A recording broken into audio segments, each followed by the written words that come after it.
ভিড়টা দেখো, দোকানে কতটা ভিড় লেগেছে দেখো। মাজুমপুরের মোড়ে কিছু সন্ধ্যেতে টিফিন নিতে, চপ আর ছোলা ভাজা। তো এখন এসছি মাজুমপুর। আমার বাম হাতে হচ্ছে কামরুল ভাইয়ের চপের দোকান। তো এখন আমি নিতে এসেছিলাম চপ মুড়ি। কামরুল ভাই এখানে চপটা খুব সুন্দর। তো এখানে পেঁয়াজি, লাড্ডু, কাঁচা ছোলা আর ভাজা ছোলা তৈরি হয়। দুটো লোক রেখেছে এখানে।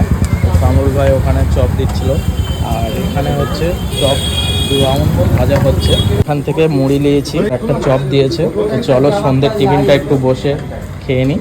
একটা চপ নিয়েছি, ভাজা ছোলা আর মুড়ি দিয়েছে। আর এখানে কি কি দিয়েছে দেখো, এখানে একটা চপ আছে দেখতে পাচ্ছ, আর একটা ঝাল আছে, আর ভাজা ছোলা আর মুড়ি আছে।